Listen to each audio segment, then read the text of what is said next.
Sebentar lagi kita akan memulai ibadat jalan salib. Marilah kita siapkan hati, pikiran, dan fisik kita agar kita mampu merenungkan kisah sengsara Tuhan kita, Yesus Kristus. Kita awali dengan menyanyikan lagu pembuka.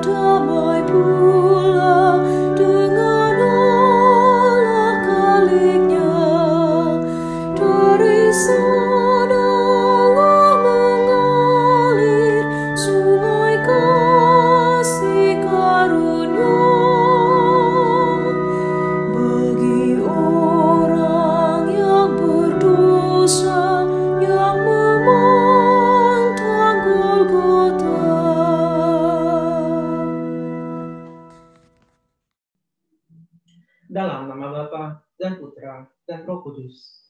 Amin. Tuhan beserta kita, sekarang dan selama-lamanya.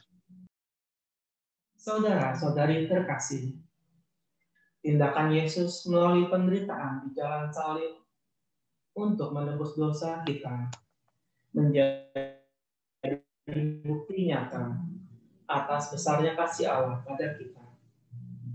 Allah Sang Pencipta tidak menghendaki kita anak-anaknya jauh daripadanya karena dosa.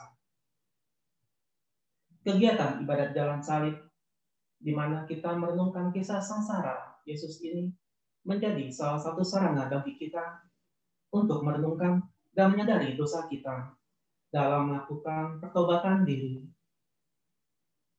Bukan hanya untuk diri sendiri, melainkan kita juga harus mampu mengambil tindakan nyata kepada sesama dan seluruh alam ciptaan. Marilah kita berdoa. Allah Bapa yang Maha Rahim, Engkau telah menunjukkan kasih-Mu dengan merelakan Putra-Mu yang tunggal mengalami kesengsaraan untuk menebus dosa-dosa kami. Bimbinglah kami melalui Roh Kudus-Mu dalam merenungkan jalan salib ini, agar kami semakin mampu mengamalkan iman kami. Terlebih, kami berani untuk semakin mengasihi, semakin terlibat, dan semakin menjadi berkat bagi sesama kami dan seluruh alam ciptaan. Demi Yesus Kristus Tuhan dan pengantara kami, yang hidup bersama Dikau dan Roh Kudus, kini dan sepanjang masa. Amin.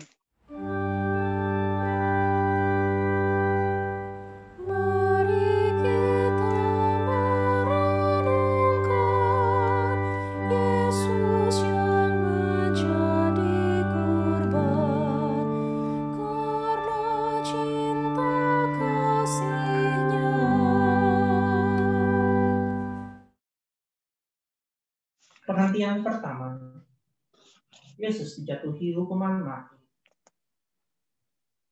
Kami menyembah Dikau ya Tuhan, dan bersyukur kepadamu.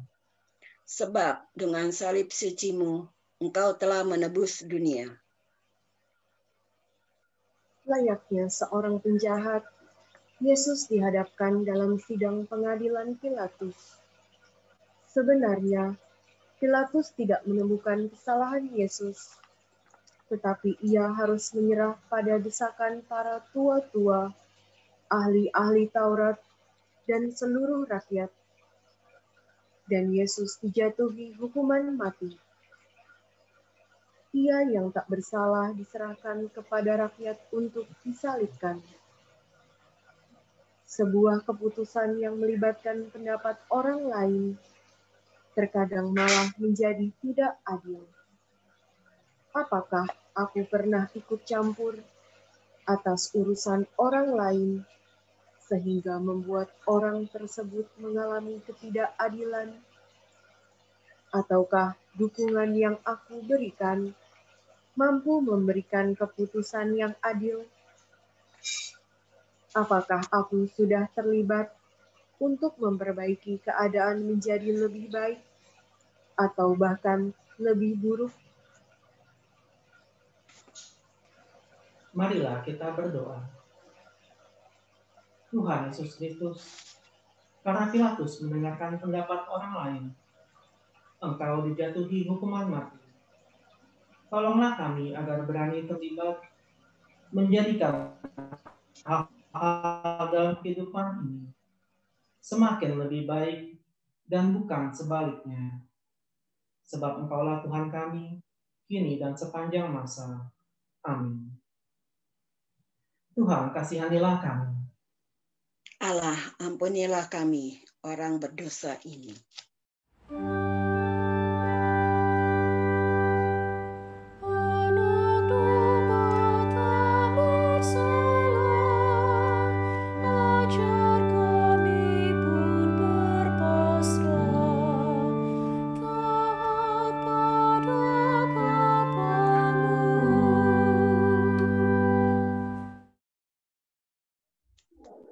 Perhentian kedua, Yesus memanggul salib.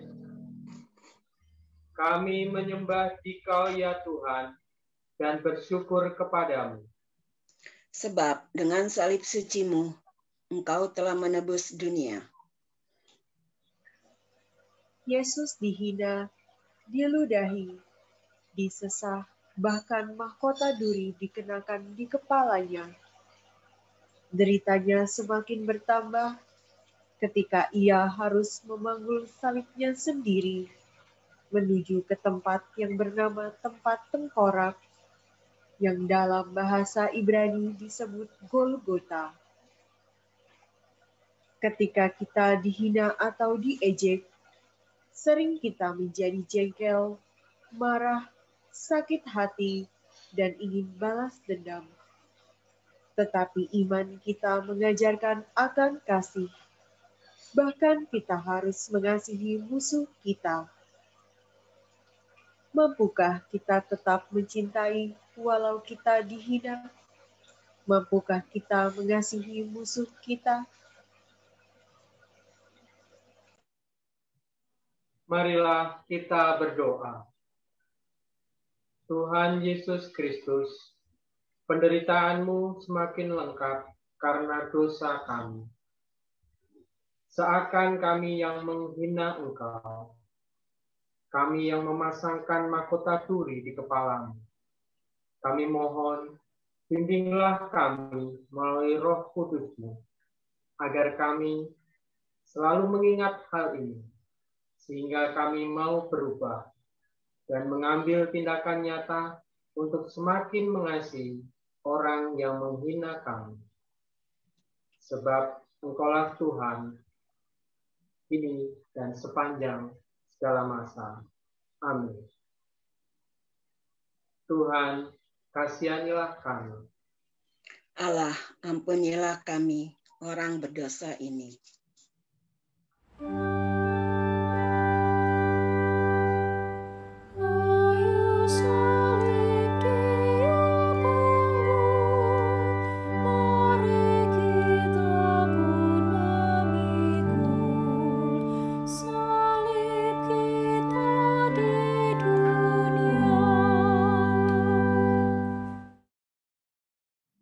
Perhentian ketiga, Yesus jatuh untuk pertama kali. Kami menyembah Dikau ya Tuhan dan bersyukur kepadamu. Sebab dengan salib suci-Mu, Engkau telah menebus dunia. Perjalanan Yesus menuju Golgota semakin berat. Jalan mendaki membuat beban salib terasa berat. Luka-lukanya mengeluarkan darah. Badannya lemah dan lelah, bahkan batin pun lelah. Hal ini menyebabkan Yesus jatuh dalam perjalanannya. Namun karena cinta dan kesetiaannya, Yesus bangkit dan meneruskan perjalanan. Penderitaan seringkali membuat kita ingin menyerah, bahkan mengakhiri hidup. Ketika kita melihat sesama kita mengalaminya, apakah yang kita lakukan? Membiarkannya terpuruk?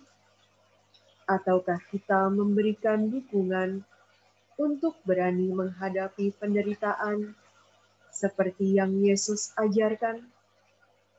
Apakah kita terlibat dalam menjaga kehidupan, baik pada sesama maupun alam ciptaan? Marilah kita berdoa. Tuhan Yesus Kristus, sering kami tidak peduli dengan sekitar kami. Kami lebih mementingkan diri sendiri dibandingkan terlibat dengan sesama kami yang menderita. Bimbinglah kami dengan Roh Kudus-Mu, agar kami lebih peka dan mau terlibat menjaga kehidupan sesama dan alam ciptaan. Sebab Engkaulah Tuhan kami, kini dan sepanjang masa. Amin. Tuhan, kasihanilah kami. Allah, ampunilah kami, orang berdosa ini.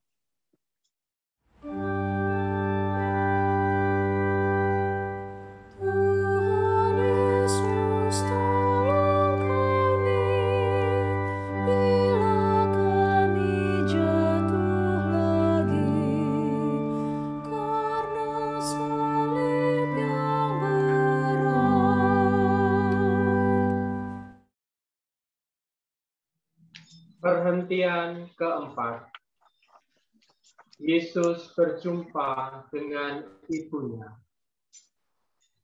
Kami menyembah Dikau ya Tuhan dan bersyukur kepadamu. Sebab dengan salib suci-Mu, Engkau telah menebus dunia. Yesus ternyata tidak sendirian. Maria, ibunya, setia mengikutinya. Maria ada di pinggir jalan yang dilewati Yesus. Tatapan kasih bundanya meringankan bebannya. Dan bagi Maria, dia ikut merasakan kesedihan dan beban penderitaan yang dialami putranya. Di masa pandemi karena virus corona, banyak orang yang menderita. Kehilangan pekerjaan, banyak perusahaan mengalami kemunduran.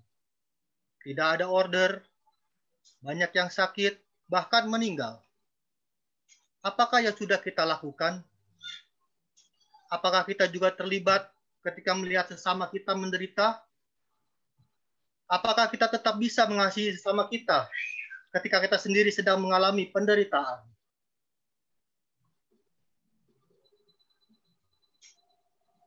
Marilah kita berdoa. Tuhan Yesus Kristus, Bunda Maria menunjukkan kasih-Nya kepadamu, sekalipun dari pinggir jalan. Dia mau terlibat ikut merasakan kesedihan dan penderitaanmu. Bimbinglah kami dengan Roh Kudus-Mu, agar kami mampu meneladan Bunda Maria, menjadi pribadi yang sanggup mengasihi dan terlibat dengan sesama yang menderita. Sebab Engkaulah Tuhan kami, kini dan sepanjang masa. Amin. Tuhan, kasihanilah kami. Allah, ampunilah kami, orang berdosa ini.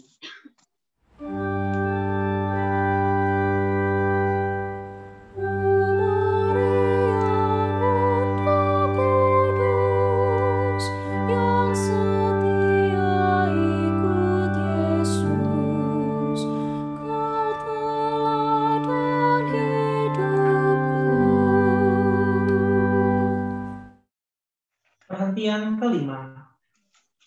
Yesus ditolong Simon dari Kirene. Kami menyembah Dikau ya Tuhan dan bersyukur kepada-Mu. Sebab dengan salib suci-Mu, Engkau telah menebus dunia. Yesus sudah semakin lelah memanggul beban salibnya. Simon dari Kirene yang baru datang dari luar kota dipaksa oleh para serdadu untuk membantu Yesus memangku salib. Memikul salib adalah salah satu ciri sebagai pengikut Yesus. Tiap orang memiliki salib yang berbeda-beda. Ada yang berat, ada pula yang ringan. Tetapi bila kita saling menolong memikul salib, maka salib akan terasa lebih ringan.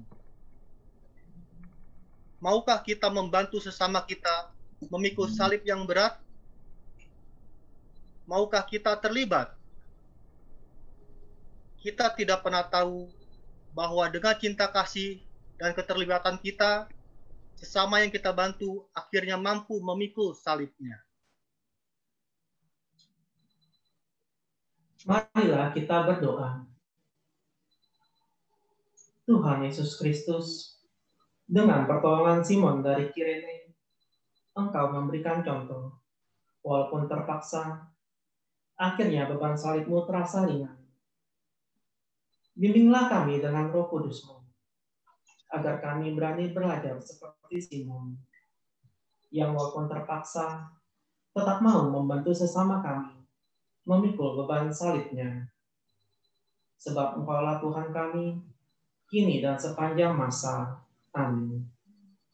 Tuhan, kasihanilah kami. Allah, ampunilah kami, orang berdosa ini.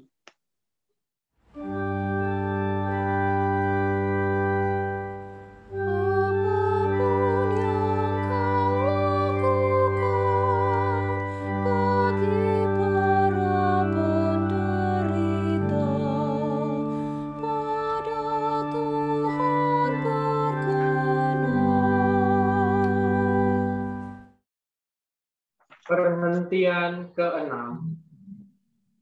Veronika mengusap wajah Yesus. Kami menyembah Dikau ya Tuhan, dan bersyukur kepadamu. Sebab dengan salib suci-Mu, Engkau telah menebus dunia. Wajah Yesus penuh darah dan keringat. Matanya sulit untuk melihat dengan baik. Veronika melihat itu, dan dengan berani ia mendekati Yesus dan mencekak wajahnya. Karena sikapnya yang tulus, Yesus menghadiahi gambar wajahnya.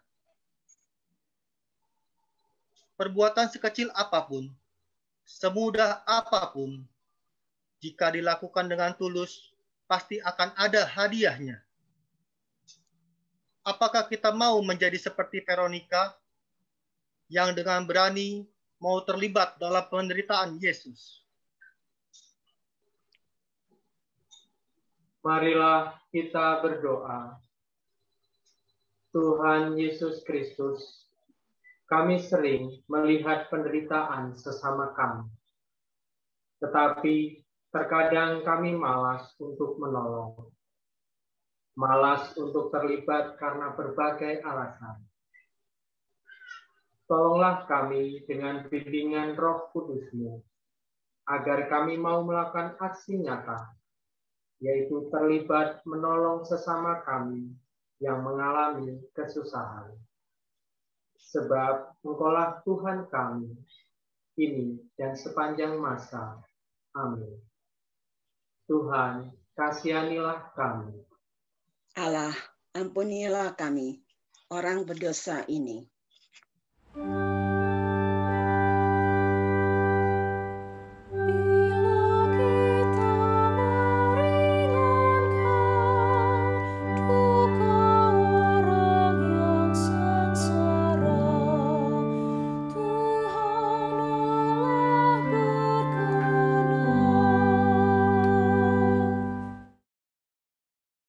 Perhatian ke-7.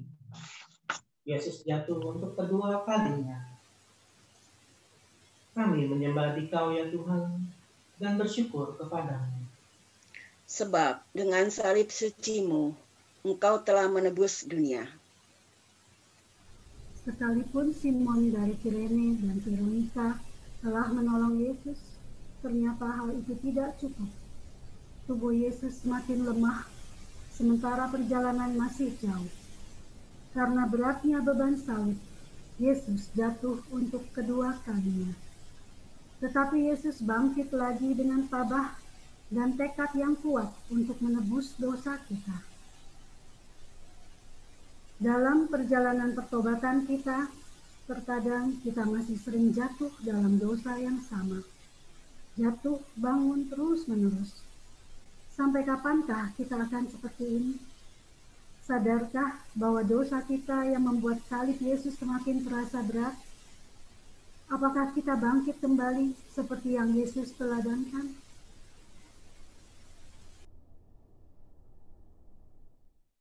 Marilah kita berdoa.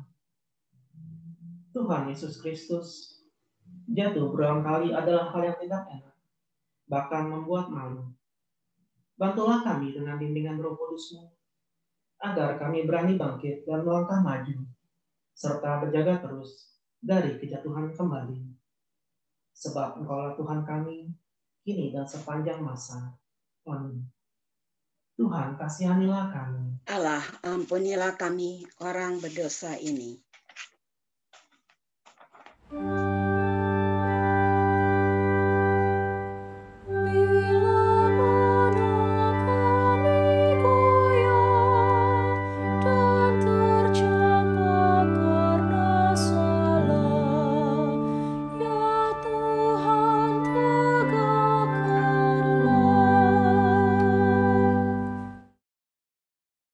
Perhentian ke-8. Yesus menghibur para wanita yang menangisinya. Kami menyembah Engkau ya Tuhan dan bersyukur kepadamu. Sebab dengan salib suci-Mu, Engkau telah menebus dunia. Di dalam perjalanannya menuju Golgota, banyak orang yang mengikuti Yesus. Di antaranya banyak wanita yang menangis dan meratap. Yesus pun memberi nasihat kepada mereka. Hai putri-putri Yerusalem, janganlah kamu menangisi aku, melainkan tangisilah dirimu sendiri dan anak-anakmu. Para wanita itu menangis, tetapi tidak menyadari keadaan dirinya sendiri. Mereka lebih menasihati orang lain, tetapi tidak melakukan pertobatan diri. Mereka terlibat, tetapi dalam hal yang negatif. Apakah kita juga seperti mereka?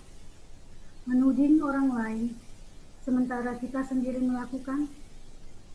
Apakah ini arti terlibat yang sebenarnya? Apakah terlibat seperti ini bisa disebut karena cinta atau mengasihi? Atau sebaliknya, senang pada penderitaan orang?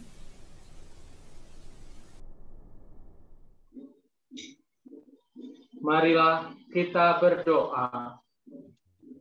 Tuhan Yesus Kristus, teguran-Mu kepada para wanita yang menangis dan meratapimu, seperti teguran-Mu kepada kami.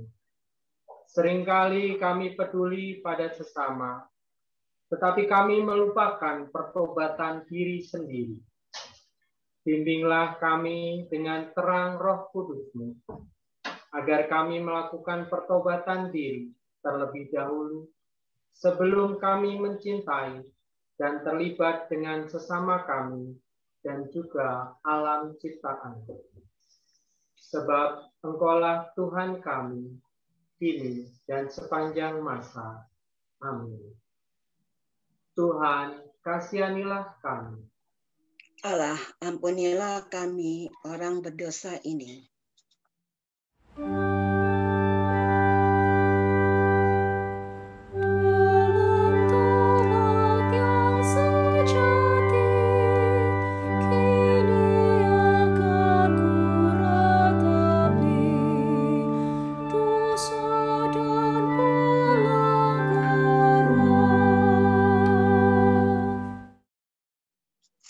Perhentian ke-9. Yesus jatuh untuk ketiga kalinya. Kami menyembah Dikau ya Tuhan dan bersyukur kepadamu. Sebab dengan salib suci-Mu, Engkau telah menebus dunia. Di tengah cuaca yang terik semakin panas, Yesus sungguh-sungguh sudah kehabisan tenaga. Jalan yang semakin menanjak ditambah luka-lukanya yang mengucurkan darah semakin memperberat penderitaannya. Tubuhnya tak kuat lagi menahan beratnya salib. Yesus jatuh untuk ketiga kalinya. Tetapi sekali lagi, besarnya cinta pada manusia dan ketaatan pada Bapanya membuat Yesus untuk bangkit lagi. Kekuatan cinta Allah pada kita itulah yang memberikan kekuatan pada Yesus untuk bangkit. Apakah kita juga mempunyai cinta sebesar itu untuk berkorban bagi sesama yang membutuhkan? Seringkali kita akan menjawab, tidaklah mungkin menyamai besarnya kasih Allah yang tanpa batas, karena kita hanyalah manusia biasa. Tetapi, apakah kita berani mencoba untuk melakukannya? Marilah kita berdoa. Tuhan Yesus Kristus, cinta-Mu yang tiada batas, tak akan mungkin kami tandingi. Tetapi kami tetap percaya dengan pertolongan rahmat-Mu dan bimbingan Roh Kudus-Mu, kami akan mampu belajar dan mencoba meraihnya. Sebab Engkaulah Tuhan kami, kini dan sepanjang masa. Amin. Tuhan, kasihanilah kami. Allah, ampunilah kami, orang berdosa ini.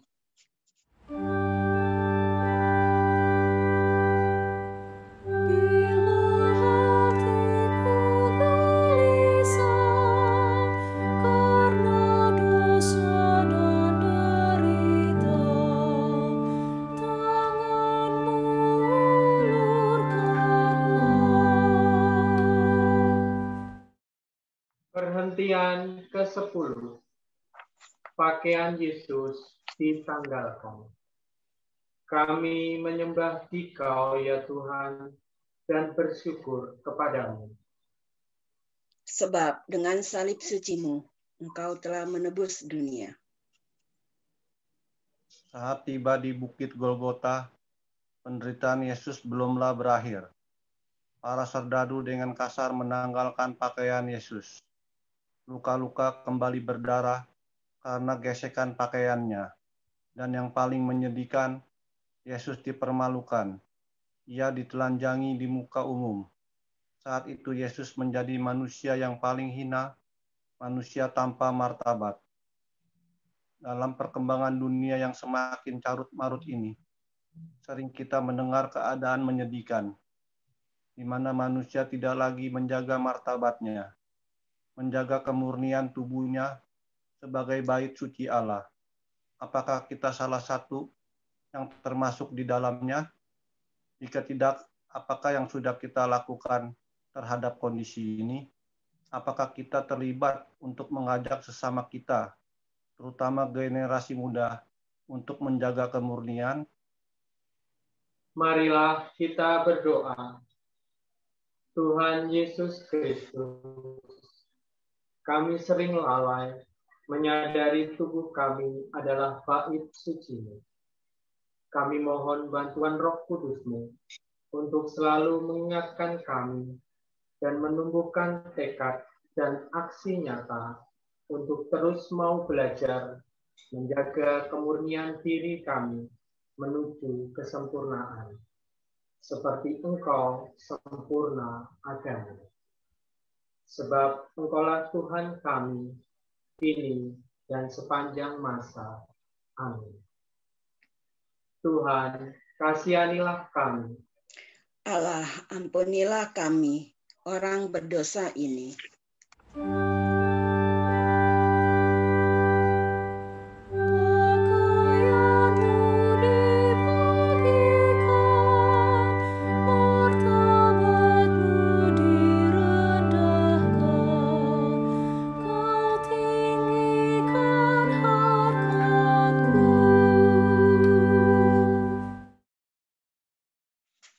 Perhentian ke-11. Yesus disalibkan. Kami menyembah Dikau ya Tuhan dan bersyukur kepadamu. Sebab dengan salib suci-Mu, Engkau telah menebus dunia. Penderitaan Yesus masih terus berlanjut. Para prajurit mencapakan tubuh Yesus ke tanah, menembusi tangan dan kakinya dengan paku pada kayu salib, palang penghinaan. Ini adalah saat yang benar-benar mengerikan. Kemudian salib itu ditegakkan, namun sekalipun tangannya terpaku dan menanggung berat beban tubuhnya, Yesus masih sempat mendoakan para serdadu. Bapa, ampunilah mereka, karena mereka tidak tahu apa yang mereka perbuat. Menerima sikap yang tidak adil, tidak memiliki kesalahan tetapi dihukum, menjadikan kita dendam dan sakit hati. Apakah ini selaras dengan ajaran iman kita tentang kasih? Apakah kita bisa mengampuni sampai 70 kali 7?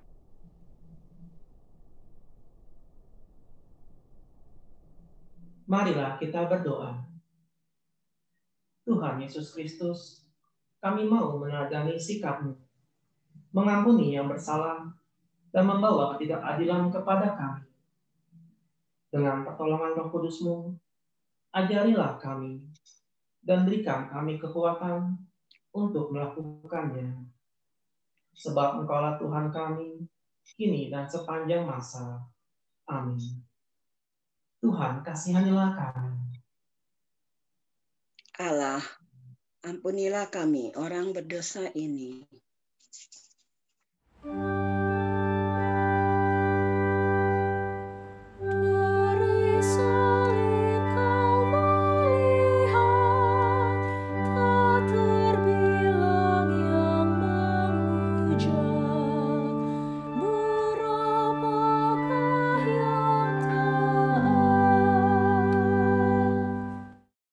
Perhentian ke-12, Yesus wafat di salib. Kami menyembah Dikau ya Tuhan dan bersyukur kepadamu.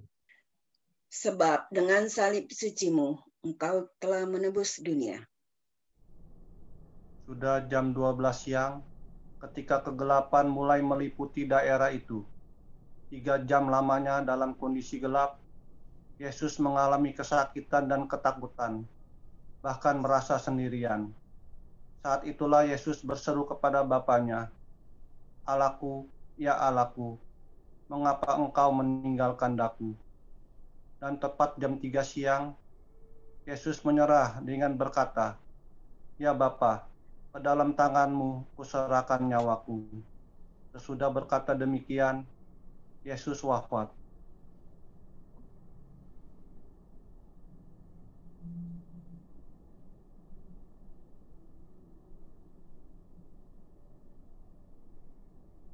Kasih Allah melalui Putra Tunggalnya adalah kasih yang tanpa batas, sungguh tiada taranya. Cinta yang tulus diberikannya kepada para sahabatnya, bahkan juga para musuhnya. Cinta Tuhan itulah yang kita rayakan dalam perjamuan Ekaristi.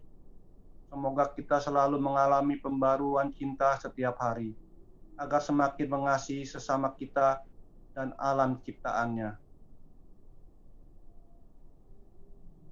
Marilah kita berdoa. Tuhan Yesus Kristus, karena begitu besarnya cinta-Mu bagi kami, Engkau setia dan taat pada kehendak Bapa untuk menebus dosa-dosa kami.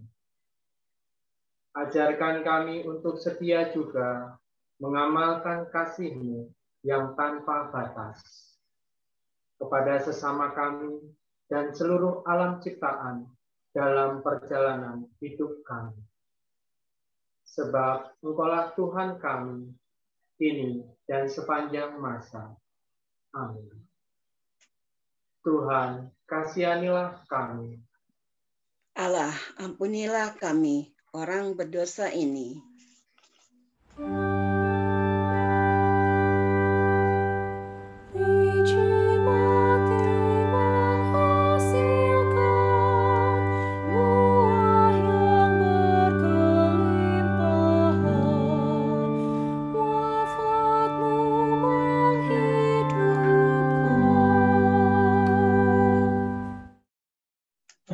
ke-13, Yesus diturunkan dari salib. Kami menyembah Dikau ya Tuhan dan bersyukur kepadamu. Sebab dengan salib suci-Mu, Engkau telah menebus dunia. Salah seorang prajurit menikam lambung Yesus dan segera keluarlah darah serta air. Atas keberanian Yusuf dari Arimatea yang meminta jenazah Yesus pada Pilatus, jenazah Yesus lalu diturunkan. Maria yang sedari awal mengikuti jalan salib Yesus, menerima Yesus di pangkuannya. Sekalipun berduka, Maria melaksanakan apa yang pernah dikatakannya. Terjadilah padaku menurut perkataanmu. Maria menjadi teladan kesetiaan bagi kita sebagai orang beriman, karena kesetiaannya mendampingi Yesus. Bunda Maria, perawan pilihan Allah, membuktikan kesetiaannya sampai akhir hayat putranya. Setia pada perkara kecil, maka kita akan diberikan kepercayaan akan perkara besar. Apakah kita setia pada iman yang kita percayai? Ataukah hanya terucap di mulut? Apakah kita setia mengamalkan ajaran iman kita, kasih? Apakah kita sudah terlibat menjadi saksi dengan tingkah laku dan perbuatan kita?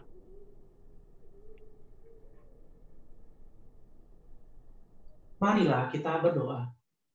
Tuhan Yesus Kristus, teladan Bunda Maria membuat kami sadar akan kelemahan kami. Kasih yang setia, yang menjadi ajaran iman kami, sering hanya menjadi ucapan kosong belaka. Bimbinglah kami melalui terang ilahi, agar kami setia dan penuh kasih, seperti yang telah diajarkan Bunda Maria, sebab Engkaulah Tuhan kami, kini dan sepanjang masa. Amin. Tuhan, kasihanilah kami. Allah, ampunilah kami, orang berdosa ini.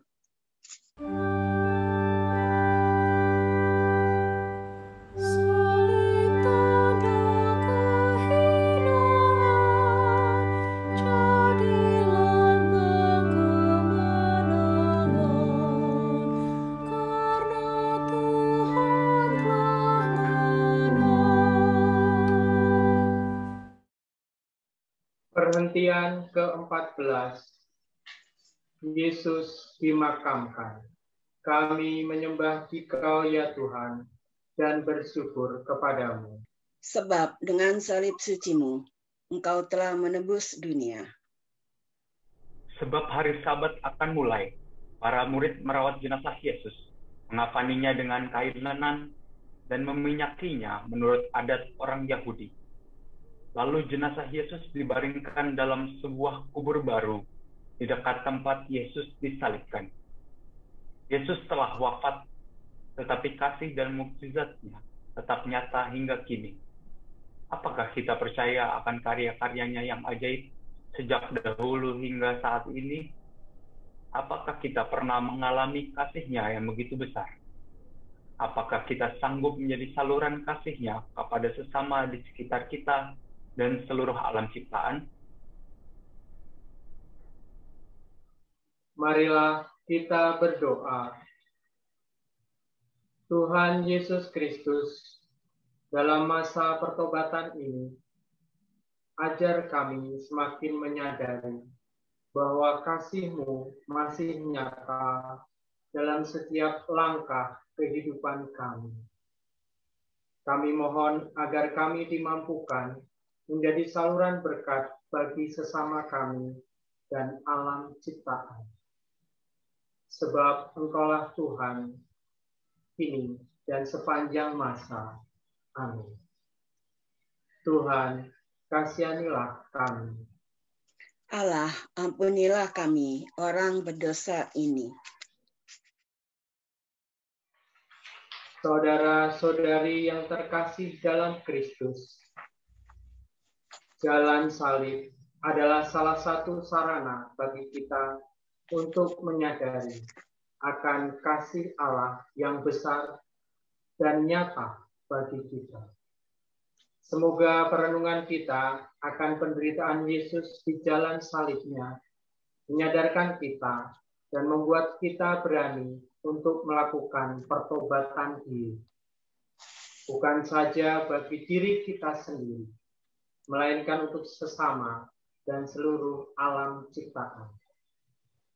Semoga perenungan ini menjadikan kita berani untuk semakin mengasihi, semakin terlibat, dan semakin menjadi berkat untuk sesama.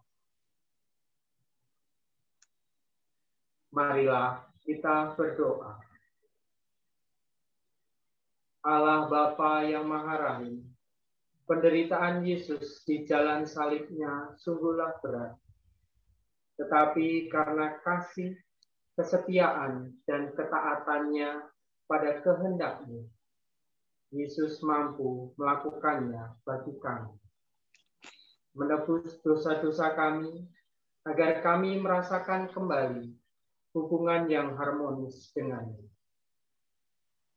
Ajarilah kami untuk selalu menyadari hal ini, sehingga tingkah laku kami hari demi hari semakin sesuai dengan apa yang Kau kehendaki dan semakin menuju kesempurnaan. Kami mohon, mampukan kami untuk semakin mengasihi, semakin terlibat, dan semakin menjadi berkat bagi sesama kami dan seluruh alam ciptaan. Dengan pengantaraan Tuhan kami, Yesus Kristus, Putra-Mu yang hidup, bersama Dikau dan Roh Kudus, sepanjang segala masa. Amin. Amin. Marilah kita memohon berkat Tuhan. Tuhan beserta kita, sekarang dan selama-lamanya.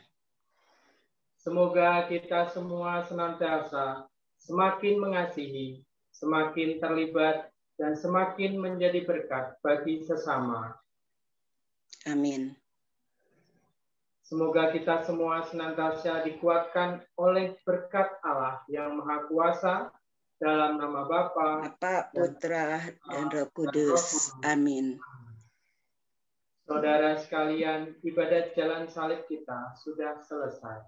Syukur kepada Allah. Marilah kita pergi dan membawa damai Tuhan. Amin.